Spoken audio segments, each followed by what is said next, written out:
మీ business ఏదైనా మీ ఊర్లో promotion చేయాలంటే అది సుమన్ టీవీతోనే సాధ్యం. ఇప్పుడే సంప్రదించండి. వైద్య శాస్త్రంలో నెగ్లిజెన్స్ అనేది మున్పటి కంటే ఇప్పుడు ఎందుకు కారణమవుతుందంటే ఒకటి గవర్నమెంట్ పాలసీలు కూడా ఒక కారణం.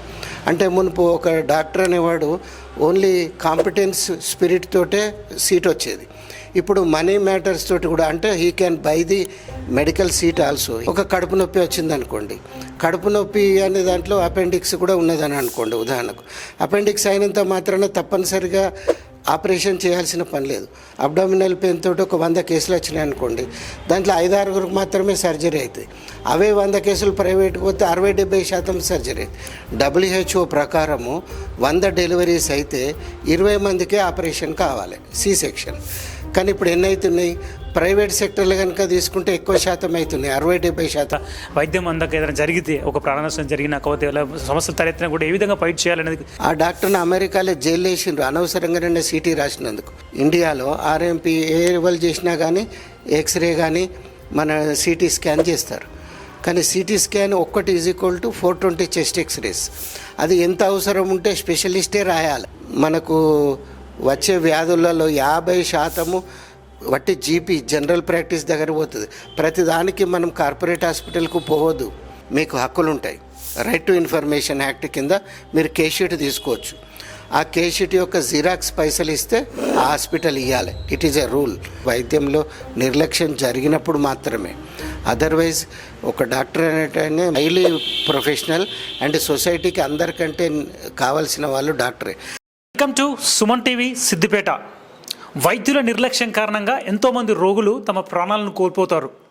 ఇలాంటి సమయాల్లో రోగులకు ఉండే హక్కులు ఏమిటి, వైద్యుల నిర్లక్ష్యానికి ఏ విధంగా వారికి పైన చర్యలు తీసుకోవాలి, ఎటువంటి న్యాయ సమస్యలను ఆశ్రయించాలనే విషయాలకు సంబంధించి ప్రముఖ మెడికో లీగల్ నిపుణులు, ప్రముఖ వైద్యులు డాక్టర్ సిహెచ్ రాజేందర్ మనతో ఉన్నారు. మనం వారిని అడిగి తెలుసుకుందాం. అసలు మెడికో లీగల్ సంబంధించినటువంటి వ్యవహారాలకు సంబంధించి మెడికల్ నెగ్లిజెన్స్ అంటే ఏమిటి, రోగులకు ఉన్న హక్కులు ఏంటి అనే విషయాలకు సంబంధించి మనం వారిని అడిగి తెలుసుకుందాం. సార్ చెప్పండి, అసలు మెడికో లీగల్కి సంబంధించినటువంటి వైద్యుల నిర్లక్ష్యం అంటే ఏమిటి, అసలు రోగులకు ఉండే హక్కులు ఏమిటి?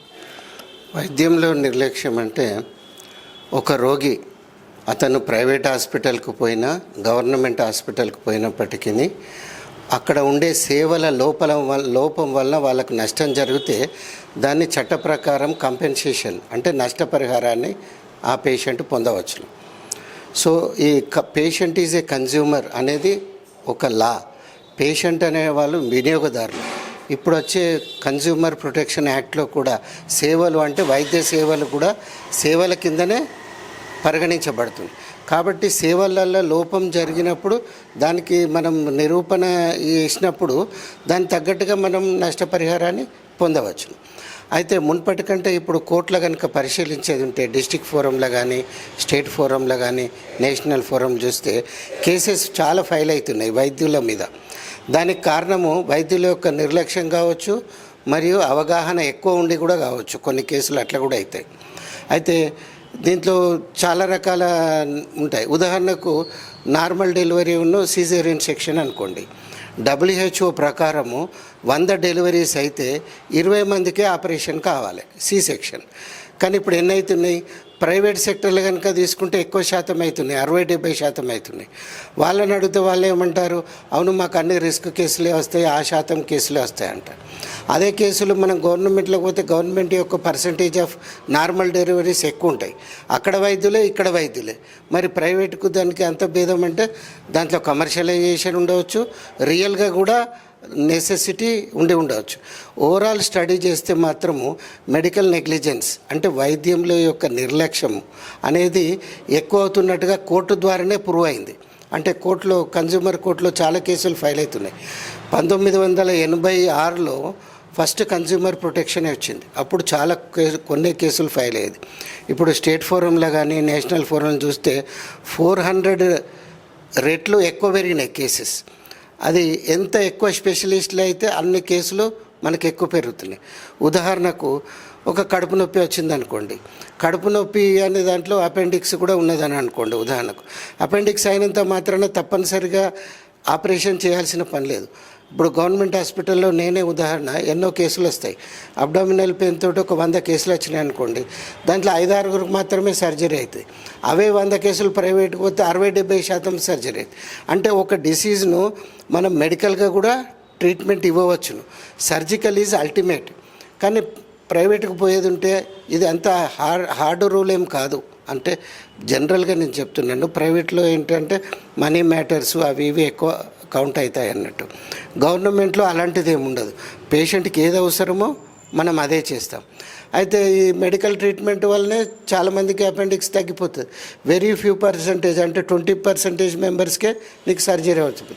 అట్లనే హిస్టరెక్టమీ తీసుకోండి, గర్భసంచి. మన అమ్మమ్మలకు నానమ్మలకు ఎంతమందికి గర్భసంచి తీసిండ్రు? రియల్గా చాలా తక్కువ మందికి. ఇప్పుడు మరి ఎక్కువ అవుతున్నాయి. అంటే 40 ఏళ్ళు కాగానే క్యాన్సర్ వస్తుందేమో అనే అపనమ్మకంతో దానితో కూడా గర్భసంచి కానీ అది కరెక్ట్ కాదు. ఇప్పుడు 40 ఏళ్ళ తర్వాత గర్భసంచితో ఏం పని అనేది కరెక్ట్ కాదు. ఇప్పుడు ఉదాహరణకు అపెండిక్స్ కూడా అదే అంటారు, అపెండిక్స్ అది వెస్టిజియస్ ఆర్గన్ తీసేయాలి. అట్లా అంటే చెవు చూస్తాం మనం, చెవి యొక్క ఈ పిన్న ఒక హోల్ ఉంటే చాలు కదా, ఇది తీసేయచ్చా? అది దేవుడు ఇచ్చింది, ఎట్లా ఉంటుందో అట్లనే ఉంటుంది, అదే కరెక్ట్ అన్నట్టు. అయితే రియల్గా వైద్యశాస్త్రంలో నెగ్లిజెన్స్ అనేది మున్పటి కంటే ఇప్పుడు ఎందుకు కారణమవుతుందంటే, ఒకటి గవర్నమెంట్ పాలసీలు కూడా ఒక కారణం. అంటే మునుపు ఒక డాక్టర్ అనేవాడు ఓన్లీ కాంపిటెన్స్ స్పిరిట్ తోటే సీట్ వచ్చేది. ఇప్పుడు మనీ మ్యాటర్స్ తోటి కూడా, అంటే he can buy the medical seat also, he can buy the speciality seat also. సరే, ఇప్పుడు అమెరికాలో యూకేలో కూడా ఈ సిస్టమ్ ఉంది, మనీతోటి ఎంటర్ కావచ్చు కానీ ఎగ్జిట్ కావద్దు. ఎగ్జిట్ చాలా మంచి డాక్టర్ అయినాకనే ఎగ్జిట్ కావాలి. అంటే ఈ మధ్యలోపట అతను ఏదైతే కోర్సు కానీ తర్వాత ఎగ్జామ్స్ కానీ చాలా క్వాలిటేటివ్గా, అవుట్కమ్ క్వాలిటేటివ్గా ఉండాలి అన్నట్టు. అలాంటప్పుడు ఏం భేదం పడదు. మరి ఇక్కడ అట్లా జరుగుతుందా మన ఇండియాలో అనేది మనం చూసుకోవాలి. ఈవెన్ ఒక డాక్టర్ ఇప్పుడు 1 crore పెట్టి ఎంబీబీఎస్ అయితే అతను డెఫినెట్గా కమర్షియల్ ఆయన ఇన్వెస్ట్మెంట్ లాగానే చూస్తాడు. అతను చిన్న కేసును కూడా ఎక్కువ డ్రాగ్ చేయడానికి కూడా అవకాశాలు అయితే ఉంటాయి. అది అవకాశం ఇచ్చింది ఏంటంటే ఆ పాలసీ అన్నట్టు. సో దీనికి ఇప్పుడు మనం రెగ్యులేట్ చేయడానికి, అంటే ప్రైవేట్ సెక్టర్ను రెగ్యులేట్ చేయడానికి బాడీస్ ఉన్నాయి. మెడికల్ కౌన్సిల్ ఉంటే అయితేంది, క్లినికల్ ఎస్టాబ్లిష్మెంట్ యాక్ట్ అయితేంది. నేను స్టేట్ కౌన్సిల్ మెంబర్ని కూడా. అంటే ఒక ఎంబీబీఎస్ డాక్టర్ ఏం పని చేయాలని అదే చేయాలి. ఊరికేనన్నా ఎక్స్ట్రా పేషెంట్ల దగ్గరికి వెళ్ళి మనం ఎకనామిక్ ఉంచడానికి ఉదాహరణకు వీల్లేదు. ఫర్ ఎగ్జాంపుల్ ఒక సిటీ స్కాన్ తీసుకోండి. CT scan is equal to 420 chest x-rays radiation. ఈ 420 చెస్ట్ ఎక్స్రేస్ రేడియేషను మున్పటి కంటే క్యాన్సర్ ఇప్పుడు ఎక్కువైతుందా తక్కువైతుందా? ఎక్కువనే అవుతుంది. మరి డాక్టర్లు ఎక్కువైనప్పుడు రోగాలు తక్కువ కావాలి కదా, ఎక్కువ ఎందుకు అవుతుంది? అంటే దీంట్లో ఒకటి మరో కారణం కూడా ఉంది, అన్నెసెసరీ ఇర్రేడియేషన్. అంటే ఎక్స్రేలు హానికరమే, ఎక్కువ వాడడం కూడా క్యాన్సర్కు వచ్చే దాంట్లో ఇది కూడా ఒక పాత్ర ఉంది. ఉదాహరణకు ఒక ఆర్ఎంపీ, ఇండియాలో ఆర్ఎంపీ ఏ లెవెల్ చేసినా కానీ ఎక్స్రే కానీ మన సిటీ స్కాన్ చేస్తారు. కానీ సిటీ స్కాన్ ఒక్కటి is equal to 420 chest x-rays. అది ఎంత అవసరం ఉంటే స్పెషలిస్టే రాయాలి, ఊరికేనన్నా రాయాలి. ఇప్పుడు ఇక్కడ మనం చూస్తే ఆర్ఎంపీలు జీపీలు కూడా రాస్తారు, ఎందుకంటే అది రాస్తే మనకు కొంచెం ఫీడ్బ్యాక్ వస్తుంది. కానీ అక్కడ క్యాన్సర్ ఇన్సిడెంట్ అవుతుంది కదా, ఇలాంటి డాక్టరే ఒక అమెరికాకు పోతాడు, పోయి అదేవిధంగా అలవాటుతోటి రాస్తాడు. రాసినాక he could not reveal that this healthy child is not indication for x-ray or CT scan. So you kept healthy child to the risk of cancer. దగ్గర రోగులంతా కూడా నిరుపేదలు, నిరక్షరాస్యులు. వీరికి కనీసం వీరికి ఉండాల్సిన హక్కులపైన కూడా వారికి అవగాహన లేదు. ఒకవేళ వైద్యం అందక ఏదైనా జరిగితే, ఒక ప్రాణ నష్టం జరిగినా, కాకపోతే సమస్యలు తలెత్తినా కూడా ఏ విధంగా ఫైట్ చేయాలనేది సరైన అవగాహన, ఇటువంటి ఏ విధంగా పోరాటం చేయాలి, రోగులకు ఏ విధంగా అవగాహన కల్పించాలంటారు? ఇప్పుడు మీరు అన్నది కరెక్ట్గా, అర్బన్ లాంట్లోనే మెడికల్ నెగ్లిజెన్స్ ఎక్కువ కేసులు అవుతాయి. వాళ్ళని ఏదో భయపెట్టించి సర్జరీలు చేయడం. ఇప్పుడు ఇంతకుముందు చెప్పినట్టుగా హిస్టరెక్టమీ, గర్భసంచి అనేది తీసుడు అవసరం ఉండదు, ఓన్లీ క్యాన్సర్ కేసులు తప్ప. 40 ఏళ్ళు కాగానే గర్భసంచి తీసేయాల్సిన పనేమున్నది? అది ఒక అలవాటుగా మారిపోయింది. అది అంటే దీనికి మీరు అన్నట్టుగా అవగాహన చాలా చాలా ముఖ్యం. ఎంత అవగాహన వస్తే మనం అంత కరెక్ట్ వైద్యాన్ని పొందవచ్చు. అలోపతి తప్పు అని మనం అనలేం, దాన్ని మిస్యూజ్ కూడా అవుతుంది, చాలా మిస్యూజ్ చేయడం. ఇప్పుడు సిటీ అనుకున్నా కదా, ఇంతకుముందు చెప్పాను, ఆ డాక్టర్ని అమెరికాలో జైలు వేసిండ్రు అనవసరంగానే సిటీ రాసినందుకు. ఇక్కడ ఆ లెక్క ప్రకారం ఎందరు ఉండరు, చాలామంది సిటీ స్కాన్ రాస్తూనే ఉన్నారు. మరి క్యాన్సర్ పెరుగుతూనే ఉంది. రెగ్యులేషన్ లేదు కదా, చట్టం అనేది అంతటి ఉంది, యూకేలో ఉంది, ఇండియాలో ఉంది, ఇంకా ఇండియాలో ఎక్కువ ఉన్నాయి. కానీ వాటిని ఆచరణలో ఉండేటి చాలా తక్కువ. సో పేషెంట్కి కనుక ఆరోగ్యం గురించి వస్తే తను డబ్బు కూడా కోల్పోకుండా ఆరోగ్యాన్ని కూడా కాపాడుకోవడానికి ఈ వైద్యము మరియు లా అనే అంశం తప్పనిసరిగా పనికొస్తుంది. అంటే ఉదాహరణకు మీరు అన్నది కరెక్టే, ఒక కామన్ మ్యాన్కి ఈ పలానా డాక్టరు నెగ్లిజెన్స్ కాదా అనేది తెలవడం చాలా కష్టం. అలాంటప్పుడు మనం ఏం చేయాలంటే గవర్నమెంట్ ఇన్స్టిట్యూట్స్కే పోవాలి. అక్కడ మనీ విషయం ఉండదు. ఇప్పుడు ఉదాహరణకు నిమ్స్ హాస్పిటల్కి పోయినాం, మినిమం ఫేర్ ఉంటుంది, అక్కడ డబ్బు అనేది డాక్టర్కు సంబంధం ఉండదు, ఏది అవసరమో అదే చూస్తాం. ప్రైవేట్లో ఇప్పుడు నేను చెప్పిన విభాగాలు కనుక ఉంటే డెఫినెట్గా ఛాన్స్ ఉంటుంది. కాబట్టి వీళ్ళు చూజ్ చేసుకోవాలి. ఇప్పుడు హైదరాబాద్లో అయితే నిమ్స్ హాస్పిటల్కి వెళ్ళొచ్చు, గాంధీకి వెళ్ళొచ్చు, ఉస్మానియాకి వెళ్ళొచ్చు. చిన్న చిన్న ఇప్పుడు చాలా వరకు మనకు వచ్చే వ్యాధులలో 50% వట్టి జీపీ జనరల్ ప్రాక్టీస్ దగ్గర పోతుంది. ప్రతిదానికి మనం కార్పొరేట్ హాస్పిటల్కు పోవద్దు. ప్రైమరీ కేరు, సెకండరీ కేర్ అన్నీ కింది లెవెల్లోనే అవుతాయి. ఈ టెర్షరీ కేర్ కార్పొరేట్కి ఎప్పుడు పోవాలి? ఒక ఆర్గన్ ఫెయిల్ అయినప్పుడు కానీ ఆర్గన్ ట్రాన్స్ప్లాంట్ అయినప్పుడు పోవాలి. కానీ మన వాళ్ళు ప్రతిదీ కార్పొరేట్కి పోతారు. వాళ్ళు కూడా అట్లా ఏం విచక్షణ చేయరు. వాళ్ళు దానికి తగ్గట్టుగా మొత్తం స్క్రీన్ చేసి ఇట్లా అనవసరమైన టెస్టులు కూడా ఎక్కువనే జరుగుతాయి. నిర్లక్ష్యంగా వహించే డాక్టర్లపై కావచ్చు, హాస్పిటల్స్ పైన ఎవరికి ఫిర్యాదు చేయాలంటారు? అయితే మీకు పేషెంట్ యొక్క హక్కులు ఏంటంటే, మీరు ఏదైనా హాస్పిటల్కి పోయినప్పుడు మీ యొక్క ట్రీట్మెంట్ గురించి కానీ డయాగ్నోసిస్ కానీ, అంటే మీరు ఏ రోగాన్ని డాక్టర్ నిర్ధారించడాన్ని తెలుసుకోవడానికి మీకు హక్కులు ఉంటాయి. రైట్ టు ఇన్ఫర్మేషన్ యాక్ట్ కింద మీరు కేషీట్ తీసుకోవచ్చు. ఆ కేషీట్ యొక్క జిరాక్స్ పైసలు ఇస్తే ఆ హాస్పిటల్ ఇవ్వాలి. It is a rule, compulsory ఇవ్వాలి. అదేవిధంగా అతను సెకండ్ ఒపీనియన్ తీసుకునే అవకాశం కూడా డాక్టర్ ఇవ్వాలి. అంటే ఇప్పుడు నేను ఆపరేషన్ చేయాలి మీ పేషెంట్కి అని అంటే, లేదండి ఇంకొక సెకండ్ ఒపీనియన్ కూడా తీసుకోండి అనే అవకాశం పేషెంట్కి ఇవ్వాలి. అది డాక్టర్ యొక్క ధర్మం, వృత్తి యొక్క ధర్మం అన్నట్టు. డిఎంహెచ్ఓలకు నేరుగా ఫిర్యాదు చేయొచ్చా? డిఎంహెచ్ఓ కంటే మెడికల్ కౌన్సిల్ అనేది అథెంటిక్, తర్వాత క్లినికల్ ఎస్టాబ్లిష్మెంట్ అథెంటిక్, తర్వాత కన్జ్యూమర్ ఫోరం అనేది అన్నిటికంటే చాలా ఈజీగా మనం ఫైల్ చేయొచ్చు. ఇక్కడ లాయర్ కూడా అవసరం లేదు.